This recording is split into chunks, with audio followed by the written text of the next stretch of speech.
Olá, vamos direto ao ponto hoje. Estamos aqui para explorar a natureza da revelação espírita, com base nos textos que a gente recebeu. Que tipo de revelação é essa, afinal?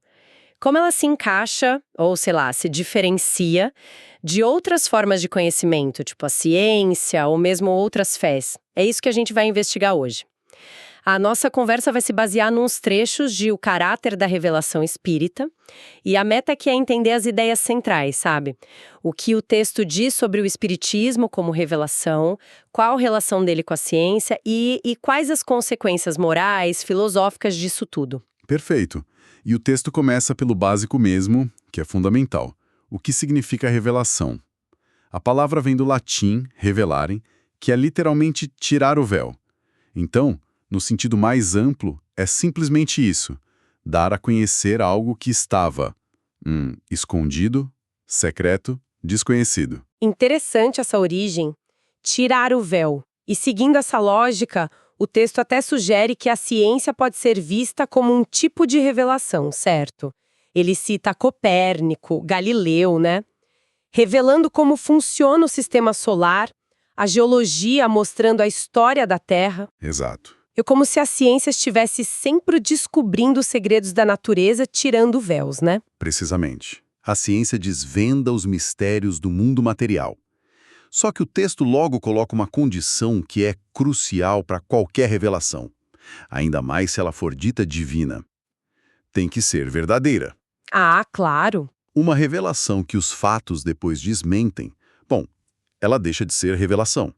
E se foi atribuída a Deus, a coisa fica mais séria, porque a ideia é que Deus não mente nem se engana, né? Faz todo sentido. O texto até usa uma analogia simples, do professor que revela conhecimento para os alunos e depois fala do homem de gênio como um revelador original, alguém que descobre algo e ensina para os outros. Mas aí vem a pergunta, né? De onde vem essa genialidade? É sorte? É um dom divino, aleatório? E é aí que entra a visão espírita que o material apresenta. A genialidade não seria vista assim, como um acaso biológico ou um favoritismo de Deus. A ideia é que o gênio é um espírito que já tem uma história longa, sabe? Com vidas anteriores onde ele acumulou conhecimento, experiência. Uhum. Ele reencarna trazendo essa bagagem toda, seja para compartilhar o que sabe, seja para aprender mais ainda. Ou seja, seria fruto de trabalho anterior, entende? Não um privilégio do nada. Nossa, isso muda bastante o jeito de olhar para essas pessoas, os gênios. Não é um acaso, mas um resultado de um caminho percorrido. O texto vai até além, sugerindo que eles podem ser tipo missionários, sabe? Enviados para acelerar o nosso progresso, trazendo verdades científicas ou morais que a gente ia demorar muito mais para descobrir sozinho. Exatamente. Agora, se a gente for para o sentido mais, digamos, religioso da palavra revelação, aí ela se refere mais especificamente ao conhecimento de coisas espirituais, aquelas que normalmente estão fora do alcance da nossa inteligência comum ou dos nossos sentidos, né? Certo. Seria um conhecimento transmitido por Deus ou por mensageiros dele, por inspiração, palavra direta, visões para figuras como profetas, messias. E nesse contexto mais tradicional, muitas vezes se espera uma aceitação mais baseada na fé, sem aquele exame crítico todo que a gente aplica na ciência, por exemplo. O material até reconhece que toda religião teve seus reveladores, né? Cada um adequado ele para o seu tempo, para a sua cultura, plantando sementes para o futuro. Mas ele também faz um alerta importante, que ecoa ao Evangelho, sobre os falsos profetas. Sim, fundamental. Aqueles que usam essa capa de revelação para enganar, para explorar a fé dos outros. Tem que ter discernimento, né? Sempre. E tem uma discussão no texto sobre como essa revelação divina aconteceria. Seria direto de Deus? O texto acha isso incerto. A hipótese que ele considera mais provável é através de espíritos mais evoluídos que conseguiriam captar o pensamento divino e transmitir para a gente. Ah, entendi. Os meios seriam variados. Uma inspiração sutil, ouvir uma voz, ter visões. Nesse sentido, muitos desses reveladores seriam médios, pessoas com essa capacidade de fazer a ponte. Mas olha, é crucial a ressalva que o texto faz. Nem todo médium é um revelador nesse sentido de ser um intermediário direto da divindade, tá? E a necessidade de verificar continua, né? O texto lembra aquela recomendação bíblica: não creias em todos os espíritos, tem que analisar a mensagem. E reforça que uma característica da revelação divina, pelo menos como apresentada ali, é ser uma verdade universal, eterna. Dá o exemplo da lei do Sinai, o Decálogo, né? Vista como divina, permanente. Diferente de outras leis de Moisés, que seriam mais humanas, temporárias, para aquela sociedade específica. Exato. E seguindo essa linha histórica das revelações, o texto aponta Moisés como a primeira grande revelação para a nossa tradição judaico-cristã. Ele teria revelado Deus único e estabelecido a lei do Sinai, que é a base do monoteísmo ético.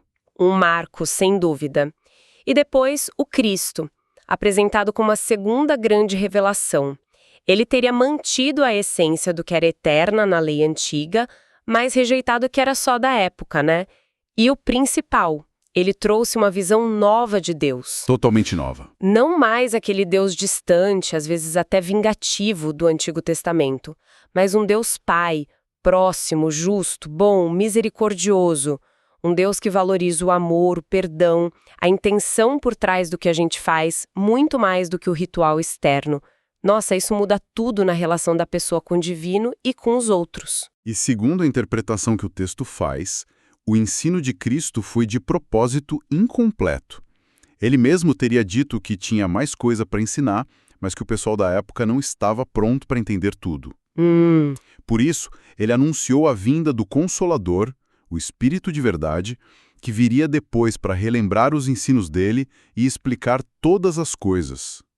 A própria promessa de um Consolador já sugere, que as consolações que existiam precisariam de um complemento ou uma nova luz. E é nesse ponto que o texto introduz o Espiritismo como a terceira revelação. A ideia central dessa nova fase seria então a própria demonstração de que é possível se comunicar com o mundo espiritual e entender as leis por trás disso.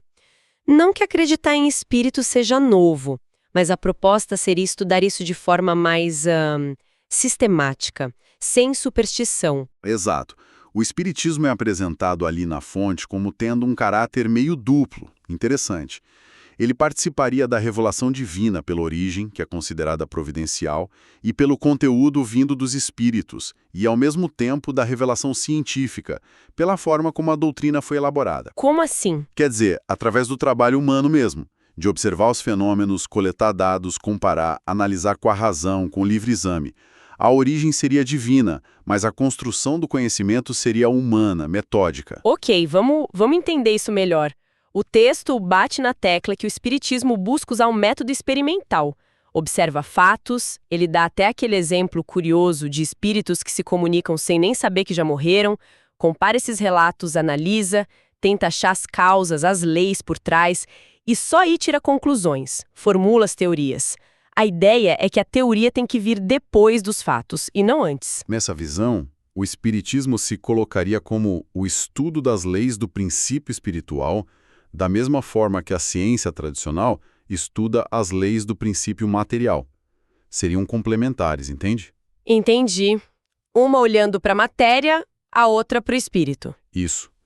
A ciência, sozinha, teria dificuldade para explicar certos fenômenos só com as leis da matéria. E o Espiritismo, por outro lado, precisaria da ciência para ter base, para ter comprovação, para não virar só fantasia. O argumento do texto é que o estudo da matéria veio primeiro, historicamente, e o Espiritismo surgiu quando as explicações só materiais começaram a parecer insuficientes para certos fenômenos. O texto faz até uma comparação legal.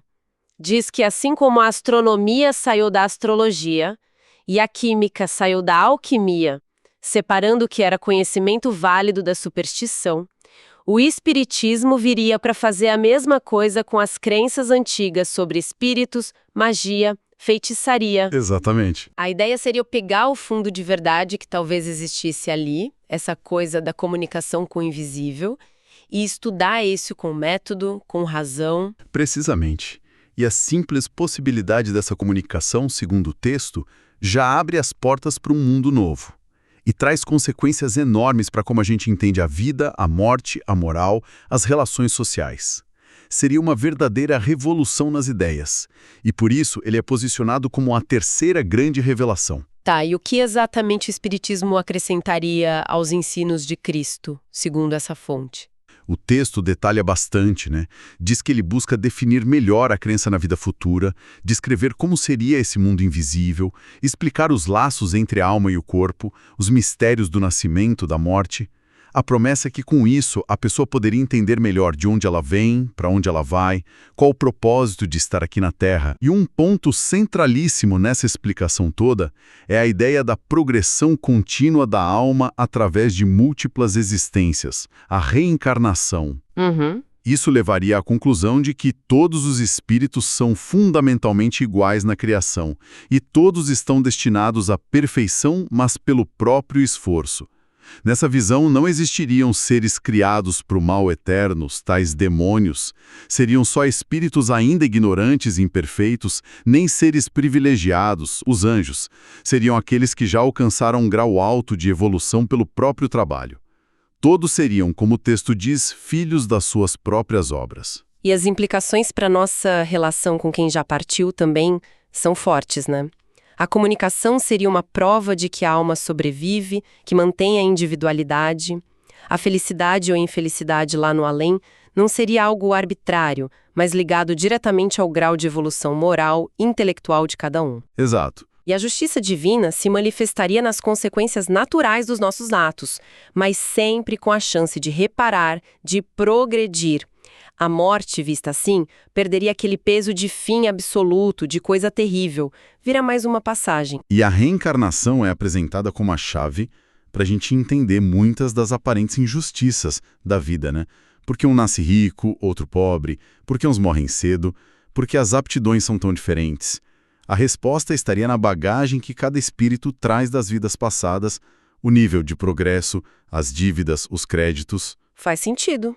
O texto contrapõe isso à ideia de criar uma alma nova a cada nascimento, o que levantaria a questão: por que Deus daria destinos tão diferentes? Ou então a ideia do nada depois da morte, que eliminaria a responsabilidade, a continuidade. E olha que interessante a conexão disso com questões sociais de hoje. O texto argumenta que a reencarnação é a base mais sólida para a fraternidade universal, para a igualdade de direitos. Pensa bem, se o mesmo espírito pode renascer em qualquer condição social, gênero, raça, cultura, todo preconceito perde o sentido, né? Perde totalmente. Somos todos viajantes na mesma jornada de evolução, só que em etapas diferentes ou com experiências diferentes a cada vida. A certeza desse futuro espiritual mudaria radicalmente o valor que a gente dá para a vida material. Outro ponto bacana é a releitura do pecado original. Não seria uma falta lá de Adão herdada por todo mundo. Seria, na verdade, a soma das imperfeições que cada espírito ainda carrega das vidas passadas e que precisa superar. A gente sofre as consequências dos nossos próprios erros, mas sempre com a chance de aprender, de reparar, de progredir. E assim como tem esse fardo das imperfeições, tem também a virtude original, que são as qualidades e conhecimentos que a gente já conquistou. O texto entra até nos aspectos mais, digamos, técnicos, né?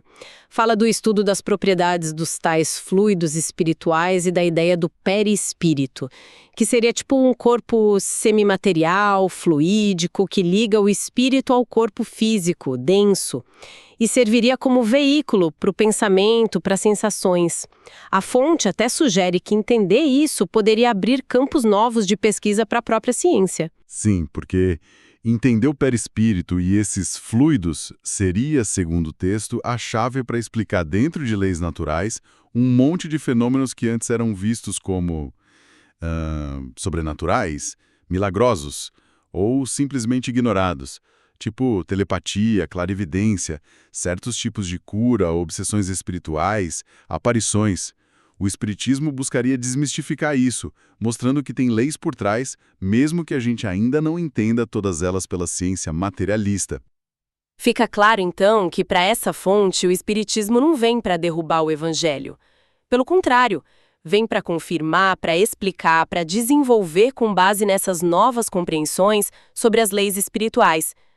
Busca dar um sentido mais profundo para os ensinos de Cristo e cumprir aquela promessa do Consolador, oferecendo entendimento e consolo, mas baseados na razão, na observação. E a difusão rápida dessa doutrina, mesmo com tanta oposição, é vista no texto como um sinal de que ela chegou no momento certo, providencial mesmo, respondendo a uma necessidade espiritual e intelectual da época. Ela encontraria eco especialmente em quem sofre, ou em quem busca respostas para além do materialismo e do dogmatismo. Um ponto que o texto realmente destaca como diferente nessa terceira revelação é o caráter coletivo dela. Diferente de Moisés ou de Jesus, ela não teria vindo centralizada num único profeta. A ideia é que ela surgiu ao mesmo tempo em muitos lugares do mundo, através de manifestações espirituais diversas, com milhões de pessoas tendo contato com esses fenômenos. E a consequência disso é muito estratégica. Torna a doutrina bem mais difícil de ser silenciada ou controlada. Se atacam num ponto, ela continua viva em muitos outros. A fonte original, o mundo espiritual, na visão do texto, é inacessível a perseguições. Mesmo que fosse abafada por um tempo, ela ressurgiria, porque se baseia em fenômenos e leis da natureza.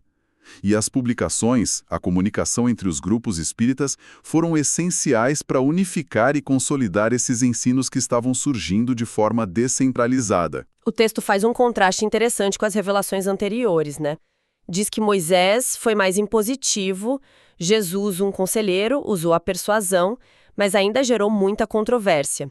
Já a terceira revelação, surgindo numa era de ciência, de livre pensamento, ela não se impõe. Ela convida ao estudo, à pesquisa, ao uso da razão. Os espíritos dariam informações, orientações, mas o trabalho de analisar, de sintetizar seria humano. Exatamente. A construção da doutrina espírita, como descrita ali, foi um processo colaborativo. Os ensinos vieram de forma fragmentada, de diferentes espíritos em vários lugares. Foi preciso um trabalho centralizador e o texto dá esse crédito a Kardec, para reunir tudo isso, comparar, analisar criticamente as comunicações, separar o joio do trigo, identificar os princípios comuns e formar um grupo de doutrina que fosse coerente e lógico. A unidade teria vindo da concordância universal dos ensinos nos pontos fundamentais. E isso leva a outra característica-chave que o texto ressalta: a natureza progressiva do espiritismo. Por se apresentar como uma ciência de observação baseada em fatos, em demonstrações, ele não se pretende dogmático, imutável. O texto é muito claro nisso. Se novas descobertas demonstrarem um erro em seus pontos de vista, ele se modificará nesse ponto. Se uma nova verdade se revelar, ele a aceitará. Essa abertura para correção, para o avanço do conhecimento é um pilar, Com certeza. E a moral espírita. O texto diz que é, na essência, a mesma moral de Cristo. A diferença seria que o conhecimento das leis espirituais, tipo causa e efeito, reencarnação, daria uma base racional, uma sanção natural para essa moral. A caridade, a fraternidade deixariam de ser só deveres religiosos para serem entendidas como necessidades lógicas, sociais mesmo, que decorrem da própria estrutura da vida espiritual, da nossa interdependência. Mas aí sempre surge aquela dúvida, Se os espíritos que se comunicam não são perfeitos, não são infalíveis, que garantia de verdade essa revelação pode ter? É uma ótima pergunta, e a fonte enfrenta ela. A autoridade da doutrina não viria da palavra isolada de um espírito por mais elevado que ele fosse. Viria, sim, da concordância universal dos ensinos, transmitidos por muitos espíritos diferentes em lugares diferentes, e, ponto crucial, do crivo da razão humana e da conformidade com os fatos observados. É um controle duplo, entende? A universalidade do ensino espiritual e a validação lógica e experimental aqui dos encarnados. Ah, tá. É uma checagem mútua, digamos. Isso. E comunicar-se com os espíritos, que são as almas de quem já viveu, seria, no fim das contas, dialogar com a própria humanidade na sua dimensão espiritual, incluindo aí os gênios que já passaram por aqui. Entendi. A verificação, o bom senso continuam sendo necessários sempre. E por que essa revelação teria vindo assim por múltiplos espíritos e não por um grande mestre encarnado?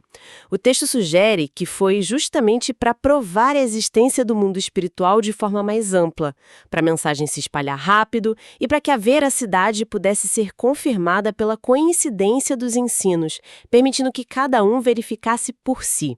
E reforça de novo, os espíritos não dão a ciência pronta. Eles estimulam a descoberta, o esforço pessoal. Nem todos eles sabem tudo. O conhecimento deles varia, assim como o nosso. Consultar eles seria como buscar conselhos aqui na Terra, com amigos, especialistas, pessoas mais experientes. A vantagem deles estaria talvez numa perspectiva mais ampla, menos afetada pelas paixões e interesses imediatos da vida material. O texto termina com aquela analogia bonita, né? Do navio naufragado, que antes a morte era vista como a perda total, a revelação espírita seria como um segundo navio que chega e traz a notícia: olha, os náufragos não morreram, estão vivos, estão bem, numa ilha, o mundo espiritual, e um dia a gente vai se reencontrar com eles lá. A esperança, o consolo no lugar do desespero. É uma imagem forte. Então, para a gente amarrar tudo, a revelação espírita é apresentada como um processo contínuo, uma mistura de inspiração divina com elaboração científica humana. As ideias centrais giram em torno da sobrevivência da alma, da comunicação com o mundo espiritual, da reencarnação como lei de progresso, da justiça baseada em causa e efeito e da existência de um corpo espiritual, o perispírito. O diferencial seria esse caráter coletivo e progressivo, sempre aberto a novas descobertas. E a mensagem de fundo, segundo a fonte, é de esperança. A vida continua, o progresso é a lei e o futuro nos pertence. E o impacto dessas ideias não seria só pro além, né? Mas para transformar a vida aqui agora. Entender essas leis seria um antídoto contra o egoísmo, o orgulho, o materialismo. Daria uma base sólida para a verdadeira fraternidade, para a caridade, ajudando a construir um mundo melhor, mais justo, mais solidário. Aquele reino do bem que Jesus anunciou. Muito bem. Isso tudo nos deixa com uma reflexão final, que sai direto do que a gente conversou aqui.